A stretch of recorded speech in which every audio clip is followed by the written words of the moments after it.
It's podcast with me, Kristy Granthart. I'm here with the one and only Tom Fox.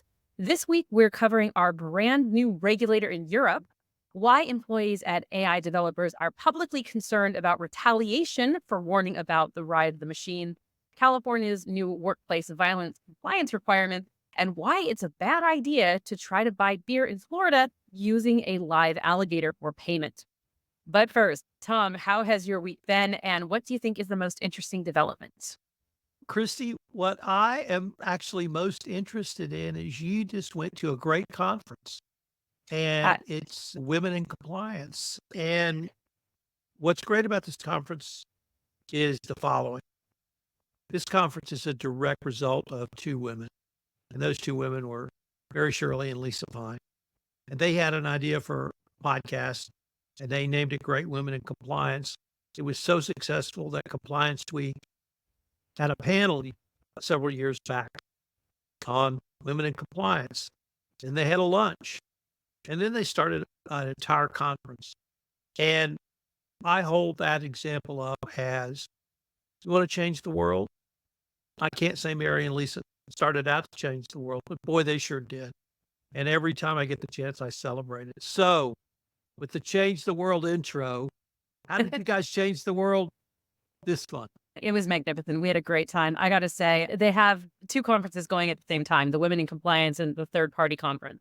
So I spoke at both, one on sanctions controls and one on elevating your compliance persona and how to be a thought leader. And I got to say, the second was much more fun for me personally. But I think the conference, the Women in Compliance conference specifically, it's very intimate. There's a couple of hundred women. And by the time you're done, you've talked about all sorts of compliance, but also just about the human elements of being in compliance and all the things, the risks of burnout and how to deal with problem bosses and how to really showcase your skill set in an effective way. So I think it's one of my favorites because it just, you come out with friends and a really strong networking opportunity that surpasses long and far from what you would take away from a typical conference. You take away real friends, and I think that makes it very special. It does. Thanks for that. And once again, I just have to continually shout out to Lisa Pine and Mary Shirley for having the idea and having the courage to do it. Great job, ladies. Absolutely. Good job. I wanted to talk about, Chrissy, an article from the New York University Compliance and Enforcement blog, and it was by a managing director at August Strategic Communications, not a compliance professional, and that is Carrie Robinson. Now, prior to joining August, she had been general counsel at Revlon, so she has a little background into some of the things we talked about. But her article was really about strategic communication considerations when a government investigation becomes public through voluntary self-disclosure or other. So she talks about some of the risks, and obviously as far back as the Holder memo, all the way forward to the Monaco memo, and the costs and benefits of self-disclosures, the difficulty in making a decision. And I talk to a lot of practitioners, Christy, who say this is the most difficult decision that a corporation may have. But also really the meat of it, and why I thought it was so significant, is she advocates developing a communications plan, a crisis communications plan, and then she lays out the steps to do it. And this is something that I'm not sure in the compliance arena we talk about enough, Christy. We certainly talk about it. Lawyers talk about it, general counsels talk about it. We talk about it in terms of a data breach or other. But if you have a true compliance crisis, how are you going to handle that? And who's going to be a part of those decisions? It's going to be different than the group that either led the investigation, or worked with the board of directors to self-disclose or not. I thought this article was really good for the compliance professional to look at and start thinking about how you would craft a crisis communication strategy and practice it. Yeah, I really liked it. I think, Tom, when we're doing especially data privacy programs, there's always, or GDPR compliance, it's always about making sure your data breach plan has a communications person or a PR person listed that's going to be able to respond to this. And I think it's kind of the same idea. But for me, my takeaway from it was I loved the detailed analysis, the things that can go wrong if companies do self-disclose.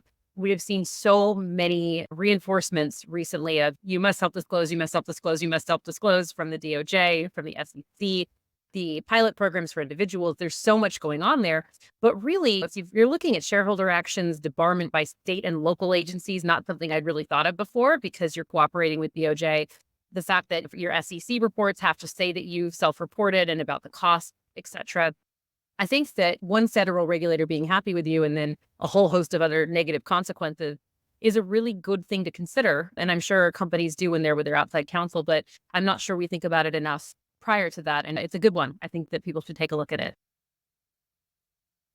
So what do you have for us, Kristy? Okay, we talked a lot about AI, and this one has it all. It's got AI, retaliation, whistleblowing. It is a hot mess. It's from the Wall Street Journal, and it's titled AI Employees Fear They Aren't Free to Voice Their Concerns. So that's already an O. A group of employees in the artificial intelligence industry have written a letter, an open letter. 6 of them actually signed it with their names, saying that they can't voice their concerns about AI's threat to humanity because of their confidentiality agreement, a lack of whistleblower protections under the law, and fear of retaliation. So the concerns of employees in places like OpenAI and Google DeepMind put this letter up decrying the lack of government regulation and whistleblower protection. And their point was that since the governments aren't yet regulating AI, at least in no meaningful way, especially not in the US, whistleblower protections don't apply to them under the law. And they're more or less right. The activities of the employers, they aren't illegal. And so there's no protection from voicing these concerns about retaliation as well. The letter concludes with a list of requests, all of which seem eminently reasonable to me. The problem, of course, is that the list would require either governments to get their act together quickly and create proper protection, or for the companies themselves to do a turnabout and protect these employees with their concerns, which obviously would create a whole other morass for them. So for its part, OpenAI did respond, and it said it agrees the government regulation is necessary and welcomes it. So, Tom, this letter included a line that worried me because we're always told, don't worry, the machines aren't coming to get you. The AI folks who work at these places may disagree. They use the line, quote, AI systems are potentially resulting in human extinction, unquote. That is something to be protected from whistleblowing concern if you want to report that you think AI systems are going to result in human extinction. Do you think what these employees are calling for is possible without government regulation? And what do you think government should be doing at this point? The difficulty I have with these types of articles, Kristy, is the hyper. Is it human extinction? Sorry, go ahead, Tom. I, I, I didn't get the memo that Skynet was now self-aware. I'm not prepared for an attack by Skynet on planet Earth. Now, I do have my own power generator. I do have my own water. I live in the That's very country. Texas, Tom. I'm very self-sufficient, so I can hold out for a few weeks. But extinction event is not something that really typically persuades me of something.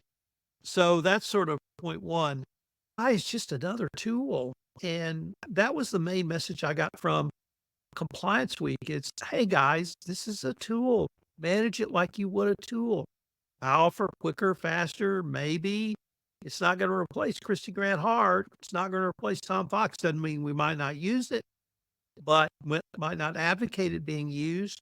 But it's just a tool. It should be regulated in the way we regulate other tools. That tool could be the internet. That tool could be a shovel. Tool could be a ladder. A tool could be a nuclear reactor, and everything in between.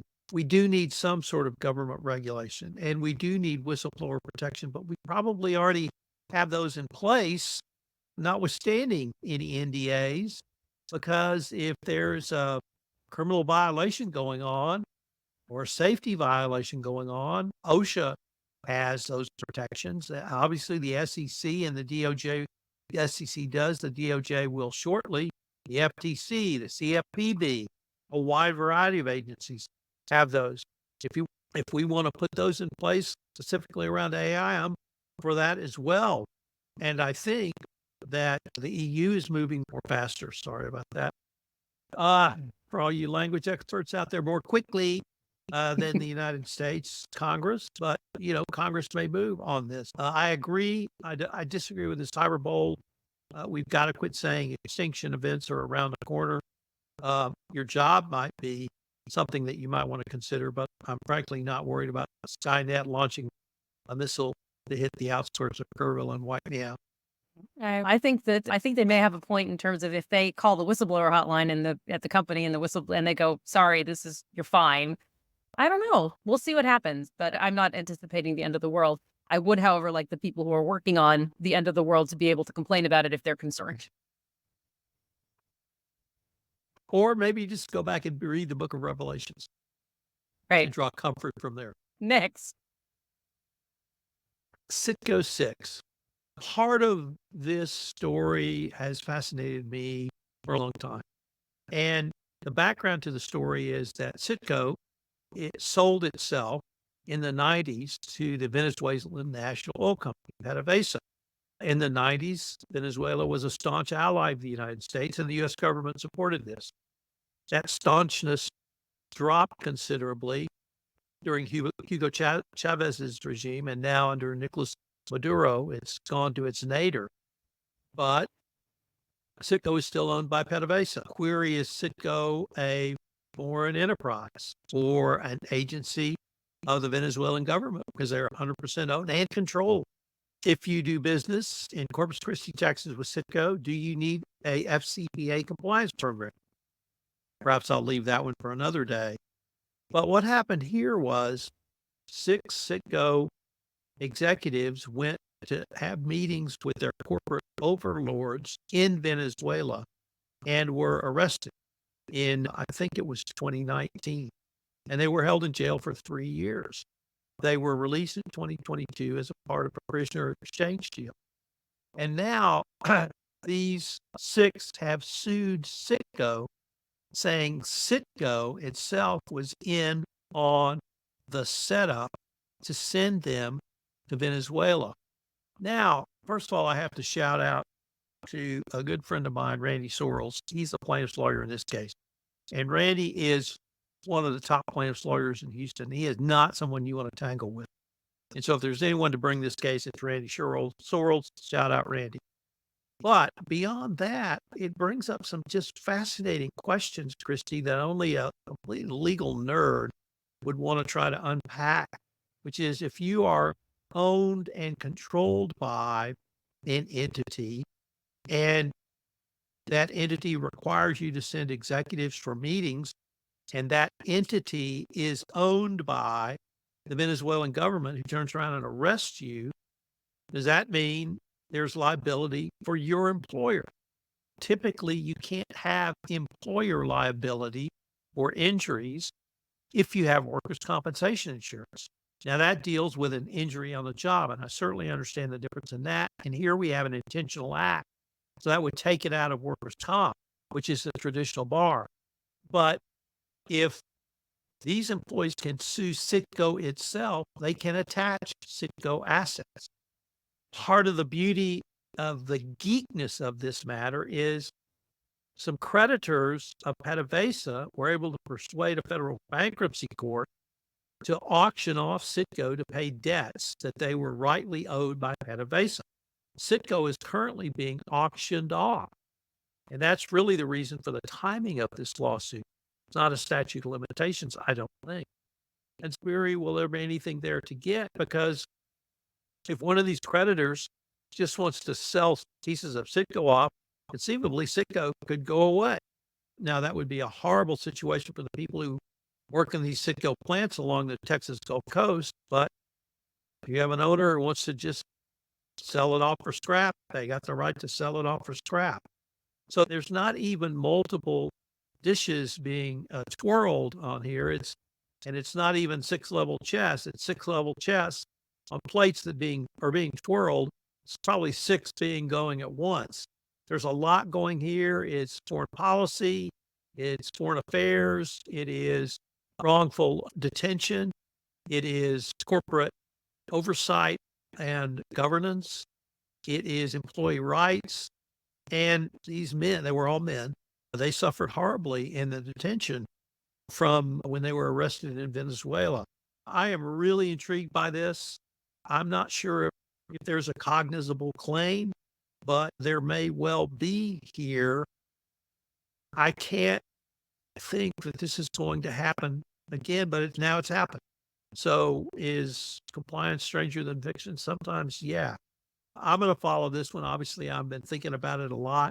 And I think there's the question I have is I'm going to loop back to really for compliance is Citgo a foreign enterprise?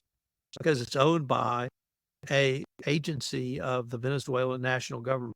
If Citgo is dislinked from PDVSA, probably not. But as it sits now, it may well be.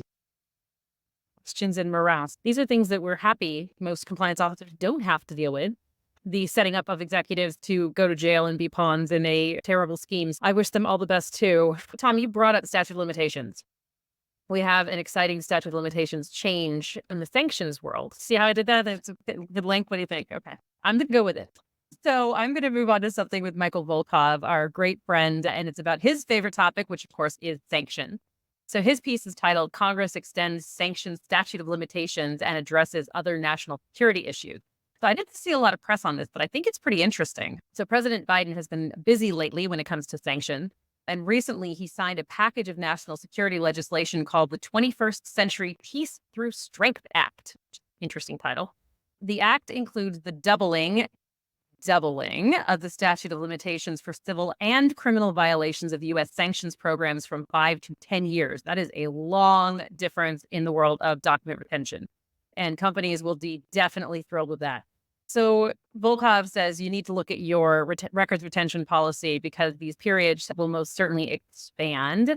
And it's not clear if it's retroactive or just forward-looking. So really have to take a risk-based approach for that. The legislation specifically gets very serious with its approach to China. So it targets the Chinese government's alleged evasion of U.S. sanctions on Iranian petroleum products, which I thought was interesting. So we've got Iran and China now in this one together, and the involvement in related financial transactions by directing the imposition of these sanctions. It also involves sanctions meant to curb China's alleged involvement in fentanyl trafficking and in the base chemicals for fentanyl. And importantly, it prohibits foreign advisory controlled applications by China, Russia, Iran, or North Korea with specific intents, including TikTok and its owner ByteDance. So this is a big extension in the statute of limitations, and I don't really think we're talking about it enough. How big is this burden, Tom? Doubling the statute of limitations does seem like quite a big deal to me. Kristy, I'm first going to shout out to you for finding any increase in the statute of limitations fascinating. I really had not fully appreciated your legal geek because We've known each other for so many years, and yet I see you as a compliance professional, not as a true legal geek. So shout out to Kristy Hart for legal geekness. I think this is not, it does not surprise me given the national security issues, and it just puts more pressure on part of compliance, economic sanctions and trade controls in an organization, and they need to ramp this up. I love the title, 21st Century Peace Through Strength Act. I think that says it all. If you don't have the robustness in your program, you need to have it now. We've heard for, I think, 2 or 3 years now, trade sanctions, trade controls and economic sanctions are the new FCPA, and now they're going to be able to look back further. So get ready, it's coming. And of course, shout out to TikTok. Indeed. We talked a little bit earlier about cooperation, and I think you started with cooperation, right? And self-disclosure. Matt Kelly talked interestingly about this. What did you come up with for this, Tom? Sure. Matt Kelly reported on Grewal, the head of enforcement division at the SEC's speech at the West Coast Securities and Enforcement Forum put on by our good friend Bruce Carton. Shout out, Bruce. And it started off with, I wouldn't say standard, but I would say straightforward message that self-disclosure and cooperation are the preferred path. But what he did was cleverly, I thought, explain or at least include all of the efforts that you need to take in a best practices compliance program and sort of wrap them around reporting and cooperation. And he even said that you begin to cooperate with the SEC before you even pick up the phone to self-disclose, to call them. It starts literally with the 10 hallmarks of an effective compliance program. Leaders need to have a strong tone at the top. Where have we heard that? Stay within the lines and the importance of doing so. Companies should stay current on their developments. They need to have a robust reporting system so information comes in. They need to have incentives and disincentives to do business ethically and in compliance. You need to monitor your third party program robustly, and you need to cooperate with and that includes providing the results of internal investigations, translating documents, suggesting potential witnesses for the SEC to review, and then even remediation is part of your cooperation. I'm not sure I would have gone as far to say I would have broken them down into separate categories, but I think he's right to call out all of those. I would have called that, a best practices compliance program, but if he wants to say it's cooperation with the SEC, even if you didn't know you were doing cooperation with the SEC, I guess I'm okay with that. Yeah, I mean, I don't know. Maybe I'm not correct here, but some of this stuff seemed kind of extreme to me. So I understand we don't have a really good benchmark for what is, quote, extraordinary cooperation, unquote, right? But handing over notes from an investigation seems reasonable, but doing the translations for them too. I mean, you've done this, it's expensive. I mean, maybe they're using Google Translator or one of the free AI tools, but honestly, do you think that this description of extraordinary cooperation is right? Or do you think that it's maybe a little bit less of this in order to get to that bar where you're getting mitigation? There's regular cooperation and there's extraordinary cooperation. How do you find extraordinary cooperation? We know it when we see it, channeling their inner Potter Stewart. That's what extraordinary cooperation is. But actually, on the translations, absolutely, I agree with it. You want to do that. I would say yes. It is turning over information as quickly as you get it. And here, Kristy, I would point our listeners to the ABB FCPA enforcement action where the SEC described what extraordinary communication and cooperation was by saying that AB had turned over information literally in real time as it became available to them, whether it's a document or a witness. We've not had anything close to that description from the Department of Justice. There is a level above regular cooperation. I'm not sure extraordinary cooperation is something that benefits companies because I think you need to take, if you receive information either through an interview rather, or a document, I think you need to consider how it relates to not only your potential liability, but also your remediation strategy. And I would like you to talk that through with your general counsel and the decision makers in your company together with your outside counsel. But that's what the regulators are expecting now. And so that's kind of where we are. Okay, shall we move to more regulatory expectation ratcheting up? In this time, it is the great state of California, the golden state where I am and where I love. This story is about a brand new law requiring compliance, including policies, risk assessment, training, the whole works. And this hasn't been getting a lot of press either, at least not that I've seen, and I think it's going to. On July 1st, California's SB 553 law comes into force, and it requires companies to have a comprehensive workplace violence prevention plan. And it applies to literally nearly every company here. Approximately 40,000 of them is the estimate. So if you've got 10 or more employees that work in physical locations, so not teleworkers or home workers, the law almost certainly applies to you. So compliance officers take note. We have a new acronym.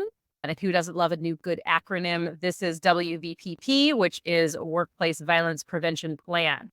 The law requires essentially a written risk assessment. It's not called that, but if you look at what it is, it's a risk assessment, training on your WVPP, and the designation of an individual to manage the program. What happens when we designate an individual to manage programs like this, Tom? What do you think? I think compliance gets it. Maybe HR. Yeah, I would have said HR, but I'm persuaded by your arguments around compliance. The law requires this written risk assessment and this designation, and it's heavily focused on non-retaliation as well, which is another one of these reasons I think that compliance is going to end up in the mix here. Now, the punishments are very unclear. So if you don't have your program in place by July 1st, Cal OSHA is the regulator with the power for fines and citations. They aren't prescribed within the bill, which I think is a giant mistake, and hopefully that will get fixed. It will remain to see how this all plays out. So as Tom, I am very fond of the phrase, as California and Europe goes, so goes the rest of the world. Now, Europe is not going to have these kind of problems because it's a very special thing up here in the United States with this workplace violence issue. But the article that I was looking at wondered if it was going to be a trend in the States. And that's a sad statement, but I think the answer is probably yes, to have this workplace violence prevention plan requirement in other places. What do you think? I wonder if this is a solution looking for a problem. And I say that not to minimize the problem of workplace violence, but I would have said that this liability already exists. And that liability exists under just basic OSHA protocols for having a safe workplace. And I think that in this state, and I'm I'm a recovering trial lawyer. I defended corporations for 25 years. I did a lot of workers' compensation work. I did a lot of work for corporations on injuries that happen in or at a corporation. And I think in this day and age, every corporation has to have a workplace violence prevention program.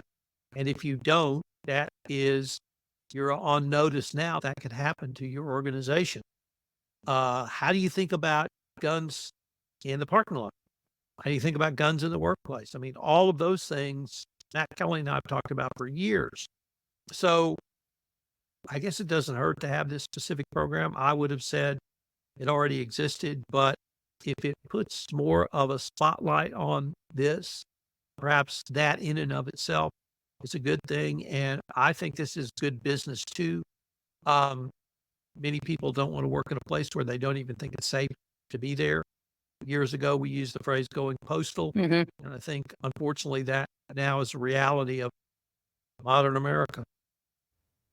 Yes, indeed. I think that the biggest thing for me is the extent of the number of businesses, because so many, businesses with 10 people, 40 people, 50 people frequently don't have HR, compliance, legal. This is an imposition that's very different than a lot of compliance program things kind of come in later when you're a larger company. But this is a step in an interesting direction. So in terms of the prescribed nature of this. So we shall see. But for our next article, Tom, I was quite jealous because Tom and I sometimes argue in terms of who gets their list to the other first. Because if I get Tom's list first, then I can't choose the same article, which I'd already chosen, but he gets. So, Tom, big deal. Tell us about the new European Financial Crime Agency. This is a big deal, and it's such a big deal that you're going to have to talk about it as much as me, and I'll introduce it, and then you can fill in. But the EU, the Council of the EU, has created a package of AML or anti-money laundering measures, including the creation of a Frankfurt-based authority to oversee high-risk financial entities. It's to be called Authority for Anti-Money Laundering and Countering the Financing of Terrorism. Fortunately, the acronym is shortened enough to be AMLA or AMLA, not to be confused with AMLO, the soon to be gone president of Mexico. But they'll have direct supervisory powers over financial companies. The package extends AML rules to new crypto firms, soccer clubs, tightens due diligence, puts the centralized banking records of the European Central Bank into a single database accessible for law enforcement. I think it's something that's long overdue. I think it will be a great help in the international fight against money laundering and terrorist financing. I guess it surprised me. I thought there was one of these. So I was when the new agency was created. But this is something you've been thinking about for a while. So why don't you give us your take on it, Kristy? I think it's really interesting. The European directives relating to anti-money laundering kind of are one-on-one. So there's a 1 and a 2 and a 3 and a 4 and a 5 and a 6, and they keep coming. But whenever you get the disparate impact of varying applications of the law because it's a directive, you really do end up with challenges in terms of enforcement, and certainly in terms of uh, co-directed enforcement when it's not just a single issue that's happening in Romania, it's happening in several different countries. I was surprised that they've already hired 400 people for this agency that's coming into place in 2025. I'm thinking it's going to be AMLA as opposed to AMLA because I'm AMLA better, but we'll see what happens. As we know, I love the good acronym. But I think that this is going to be really beneficial. I think that one of the things I found interesting was that they use these words terrorism and talked about crypto even in the description. Well, this is clearly not just the kind of straight anti-money laundering things. You're looking at sanctions busting. You're looking at ways around that people are getting around it, like with crypto. So I think that this is a really good move, and I think it's going to be really interesting to watch how this agency does its job. So, Kristy, Mhm. I want to get a job at Spark Consulting. Anybody that I could talk to who might have it in with the owner? Oh my gosh, yeah, just get in line. Everybody wants to work for Spark. All right, let's talk about landing your dream job, Tom, which I know because you hate your boss, who is you. That clearly having a different one might be better, so I understand. But it may be difficult. It may be harder than you think. So apparently, this article comes from the Wall Street Journal titled "Landing a Job is All About Who," parentheses again, close parentheses. So, because of the world of AI and automatic resume review it's reinvigorated the old cliche that your network is your net worth. We heard that a lot at the Women in Compliance conference. Many more companies have turned to online recruiting agencies and automatic posting. There are processes apparently on LinkedIn where you can basically say apply and all your information gets sent to the company without even having to do things like write a cover letter or really tailor what you're doing. So it's great in some ways because it's so much easier to apply and there are more people applying, but it's really bad because it's harder to stand out. And that the story notes that many internal recruiters are really trying to figure out how to separate all of this. And one of the companies said that 40% of people hired at that company do not come through the online portal.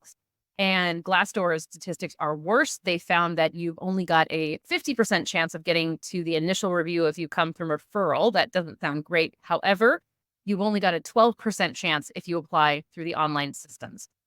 And people are noticing that when they don't hear back from anybody, at least friends of mine that are applying for jobs. So this, yes, creates a problem. It really creates a problem because people tend to hang out with people like themselves in terms of a race, ethnicity, age, etc.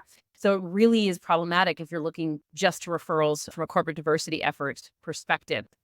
And human touches really help, but in a world where Chat GPT can write your resume and cover letters, a lot of times everything looks the same. And so referrals do make the difference, which is once again a reason to build your network at places like the Women in Compliance conference. Look, I feel really looking for a job is a hard thing to do. And do you think the secret, Tom, is networking, skills, experience? What is most important if you're counseling someone looking for the next big job? Actually, I want to take it a little bit different direction because this is a direct result of the inane HR policies of corporate America. And that inanity is we're going to read your resume and make a decision on you immediately. And it doesn't matter what your experience is. It doesn't matter who you are. If you didn't meet our either idiotic criteria or the AI's idiotic criteria, you're going to get bumped. So I see a lot of CCO jobs along the lines of top 5% from law school, top 20% of class. Come on, guys. That means absolutely nothing. Zero, nada. 30 years ago, And you then, did well at your tort class. Congratulations. yeah, or in my case, 40 years ago. Yeah. I Fair, went to a mine's actually prestigious, 15. If we're okay, go ahead. it's just idiotic. I got into a debate with a guy just after the pandemic. This is just idiot Gen Zers not wanting to work. And there was a great story from a guy in Florida, had 65 rejections before he got his first interview. That's just inane. And corporations are losing out on incredible talent because they put these parameters in that they're only going to accept a certain block. And so that means you've got to bypass, it's a stranglehold. Yeah. And so companies have created this problem and companies have to do something about it. And they're not doing anything. It's just getting worse. I mean, if I had to submit a resume, I mean, what would I include? My 5,000 podcasts, my 30 books. I don't know how many speeches I've given, nor do I know any blog posts I've written, nor do I care. To circle back to your point, familiarity is important. And to have a personal relationship with someone is always going to get you a foot in the door. And I don't see a way to get around that. Hopefully, at least in the compliance profession, that doesn't mean it's the male you know at that corporation. And I don't think it is. because of people like you and the Women in Compliance Conference. And teaching women your network is your network. And obviously, a lot of women are a part of that. So the more we can do that, embrace that, and get our names out, I think the more important it is. I tell people your personal brand is everything. And I'm teaching classic Case Western this summer, and I'm telling these students, start developing your personal brand now. Do something in the social media world. If you want to be in compliance, go into compliance. The last point, after I get off that high horse, is a woman in the class asked me, do you think it would be more impressive to have this degree, or should I go out in the workplace now? And my question was, how old are you? And she said, why do you ask? I said, tell me how old you are. She said, I'm 50 something. I said, you do what you want to do. If you want to get another degree, if you want to go to work, that's what you should do. You shouldn't worry about if I spend X amount to get an MBA, is that going to get me X higher up the ladder? At that point in your life, go do what you want to do. Be fulfilled. Be like you and me. Get to do something we're passionate about every day in everything we do. If you want to go work at healthcare at a small hospital, go do that. If you want to work for a large corporation, go do that. If you want to be in compliance, find a way to be in compliance. I'm a much more bigger advocate of doing what you are passionate about. And we both have colleagues throughout this entire profession who are passionate about different parts of the profession from us. But we all move the ball forward. So become a big believer in do what you want, but build your own brand. But your brand is your word, and you have to deliver on that. And if you have a relationship with someone, use that relationship. But remember, you got to deliver. That's true. There's nothing worse than So, recommending somebody that then does a terrible job and reflects badly on you. So do pay attention about who you're actually saying can do the job. was that enough of a high horse? I liked it, but I liked where you went with social media because I was surprised. I've not seen you pick a LinkedIn post, Tom, as one of the things you wanted to talk about. So why don't you wrap up your section with that? I did. And that's exactly why I picked this story. It's not the only reason. It's very substantive as well. So there is a woman named Iveta Wintek. I know I mispronounced that. Sorry. She goes by Evie. And Evie DM'd me on LinkedIn. No, she wrote a LinkedIn post that said essentially, when was the last time you called your company hotline? And she said she would open her training. She did compliance training at a wide variety of companies, both in the private sector and the public sector. And she would open with, did you ever call the company hotline? And I thought, what a brilliant question. I'm going to steal that idea. And so I emailed her or DM'd her and I said, this is really interesting, great little angle. You need to think about this and maybe develop some more ideas around it. Then she was at Compliance Week, so I got the chance to meet her. And I said, and she told me a little bit about her story. And that's when I learned about her background in compliance training.